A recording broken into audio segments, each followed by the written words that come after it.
السلام عليكم متتبعينا اخواني اخواتي. اليوم الملف اللي غنحلوه ماشي مجرد قضيه ديال الفنان مشهور، هي لغز جنائي كيتدخل فيه القانون الانتقام وتصفيه الحسابات. المعطيات اليوم اللي كاينه صادمه، خرجت العنان كتقلب الطاوله على كل ما روجت ليه الصحافه مؤخرا. ملي كنلقاو براءه مفاجئه للطرف اللي كان متهم بالابتزاز وعقوبات قاسيه نازله في جهه وحده. هنا كيتطرح سؤال: واش حنا قدام عداله قانونيه ولا قدام فخ محكم تنصب بواحد الدقه متناهيه؟ خليكم معايا اخواني اخواتي، حيت هذا الشيء اللي غنقول لكم اليوم في تفاصيل ومستجدات قويه غتخليكم تعيدوا النظر في القضيه كامله. اخواني، باش نفهموا هذا التحقيق خاصنا نرجعوا لواحد النقطه مفصليه. كاين تسجيلات بالصوت والصوره كتوثق جلسه في مقهى بين سعد ولورا. تما كانت لغه الارقام هي السائده، ما كانت شي حاجه اخرى. اعطيني هذا القدر ديال المال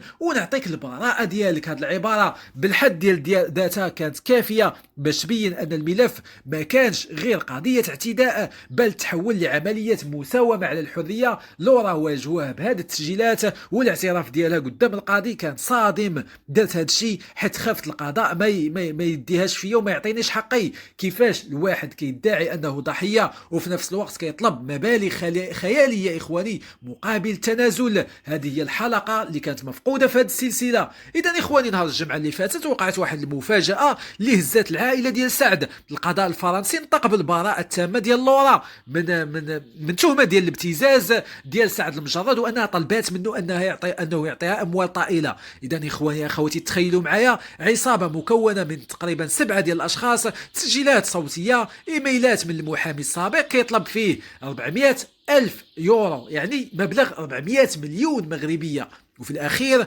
براءة. يعني إخواني أخواتي، المدافعين الأساد تصدموا، خصوصا ملي تم تحميل المسؤولية كاملة للمحامية ديال لورا اللي تمنعات من مزاولة المهنة لسنوات عديدة. هنا التناقض كيبين أنه كاين يد خفية كتحاول تقزم هذا الملف وترجعه مجرد سوء تفاهم بسيط، في حين أن الواقع كيقول كاين عصابة أجرامية متكاملة الأركان. إذا إخواني، سعد في السجن ديال إيبي ميرور ما كانش كيدوز ايام عاديه. التحقيق ديالنا كشف معطيات حزينه اخواني، وما بغيناش صراحه لسعد. السجن اللي هو فيه كيضم اخطر المجرمين والقتاله. سعد كان كيضطر يخلص الفلوس الكحله باش يحصل على حمايه خاصه، باش ما يتخلطش مع السجناء اللي كيهددوه، خصوصا ان رئيس عصابه محكوم بالمؤبد كان كيتصل به من داخل السجن ويهددوا بالانتقام. هذا الضعف النفسي اخواني والمادي خلى ثروة سعد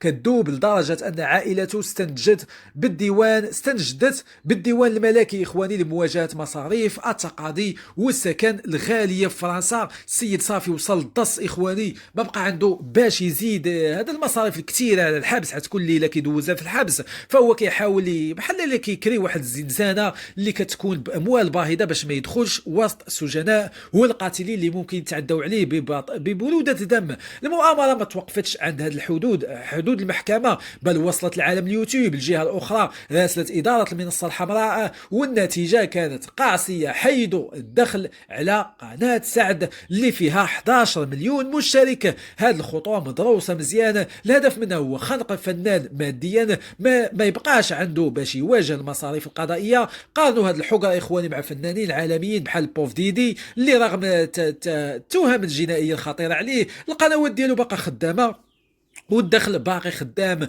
والسيد كيدخل في الفلوس. هذا التمييز كيطرح علامه استفهام كبيره حول العنصريه اللي كيتعرض لها فنان مغربي في البلاد ديال الغربه. العائله ديال المجرد وبالضبط الام ديالو نزهه الركراكي والاب البشير عبدو كيعيشوا ايام كحله. الانهيار العصبي والصحي اللي كيعاني منه الاب خلاه يرجع للمغرب لمتابعه العلاج، في حين ان سعد كينتظر جلسه شهر ديال جلسه 6 اشهر في قضيه دومينيك. براءه لورا عطاته قوة جديدة وغالبا غتستخدم هذا الحكم باش تزيد تغرق سعد. شكرا للمتابعة والسلام عليكم.